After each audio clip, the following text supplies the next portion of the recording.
Je suis d'origine espagnole. Mon accent, on l'écoute. Et voilà, je suis né dans une ville qui s'appelle Cuenca, c'est une ville de Castilla. Et voilà, c'est une ville particulière, surtout, c'est une ville pour moi assez surréaliste. Et très belle ville aussi, c'est patrimoine de l'UNESCO.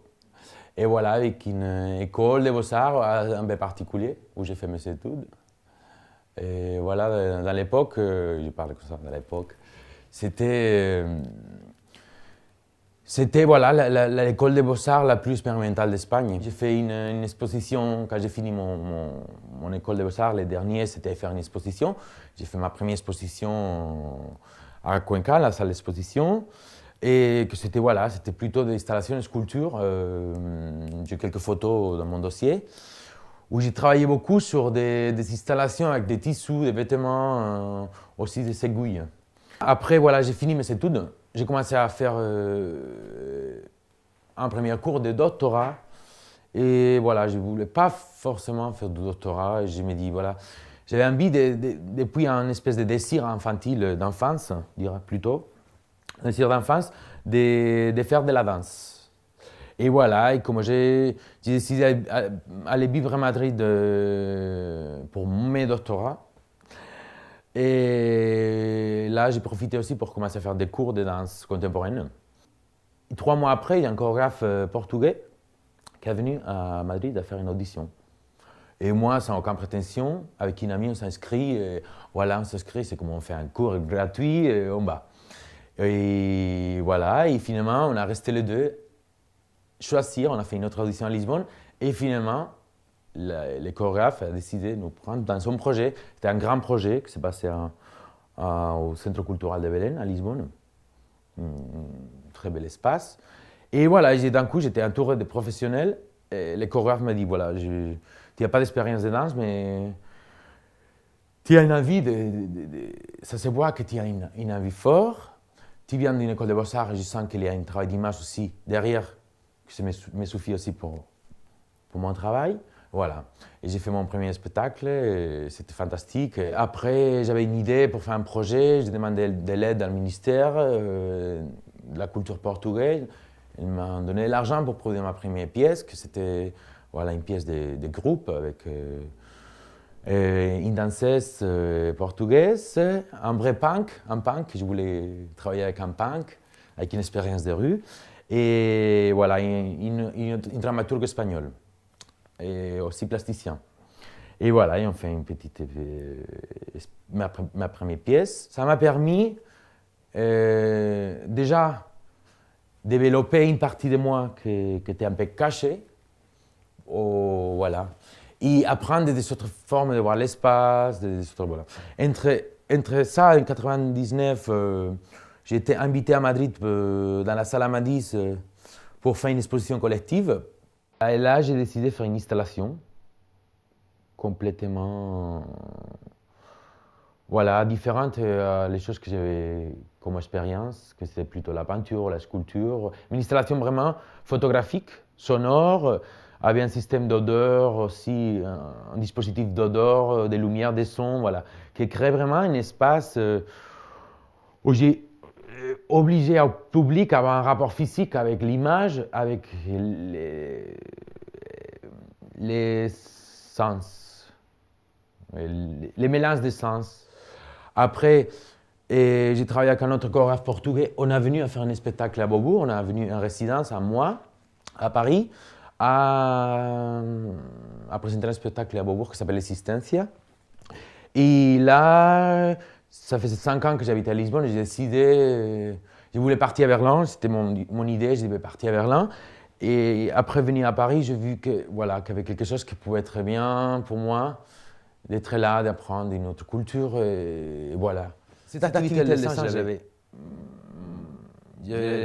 la fait d'une façon discrète. Et là, au moment où j'ai décidé d'arrêter la danse, j'ai commencé à le faire plus régulièrement, à passer beaucoup plus de temps et à travailler sur ça. Voilà, une chose importante aussi, c'était, voilà, j'avais fait une performance pour la FIAC en 2008 aussi. Et c'est à partir de ce moment aussi, j'ai commencé à, voilà, J'avais fait une exposition aussi dans une galerie personnelle. J'ai commencé voilà, à sentir que j'ai commencé à intégrer mon travail plutôt dans une médium plus professionnel. Et voilà, j'ai été exposé dans le salon de dessin l'année dernière avec Isabelle Souret, Anton Veller. Et voilà, cette année, c'est Casting Art pour Chic Dessin. Et voilà, j'ai quelques dessins que celui-là, je crois que je vais montrer. C'est un dessin de 2008. C'est un mélange de matériaux, de foussins à des pigments purs et des stylos, des marqueurs. Et voilà, j'avais travaillé l'idée de l'infini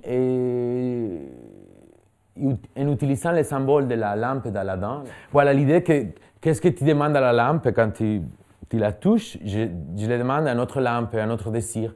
Alors cette idée de pas concrétiser un désir, sinon qu'encore de désir, je vais à un autre désir sans concrétiser. Alors ça me parlait un petit peu de l'idée de l'infini, du désir infini, de quelque chose vraiment plus chargé d'esprit ou d'élévation ou quelque chose comme ça. Oui, il y a beaucoup de symbologie dans mon travail, même si je ne suis pas conscient de ça, mais j'aime bien les utiliser. Ça, j'essaie de les organiser, j'essaie voilà, voir, de les combiner, de voir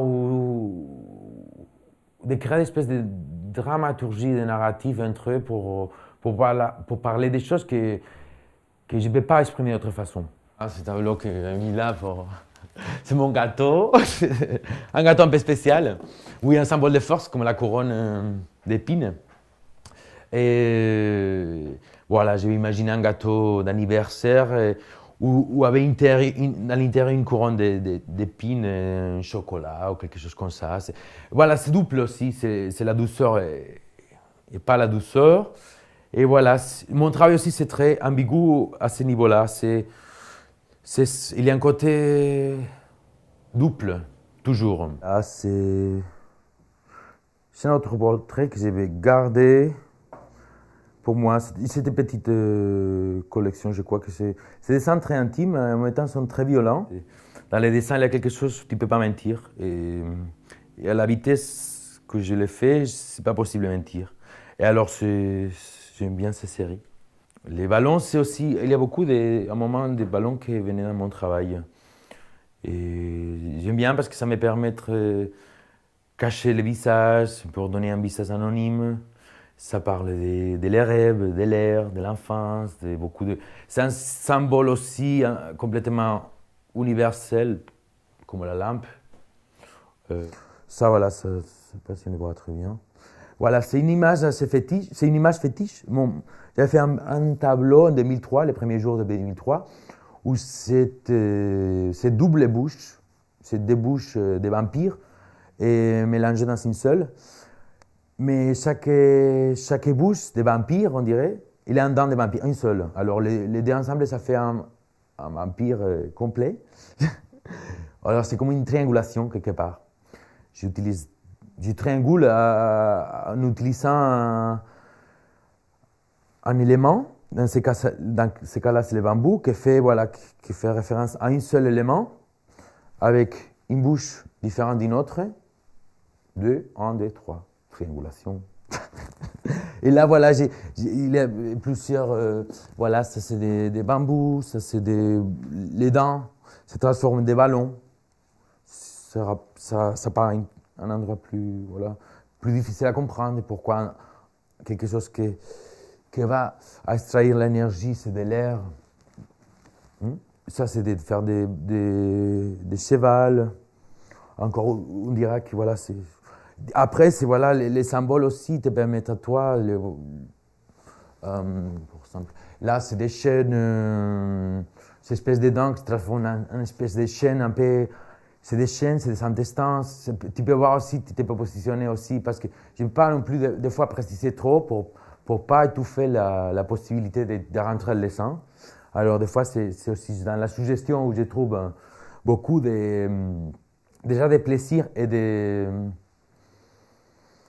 voilà, tu donnes liberté au regard.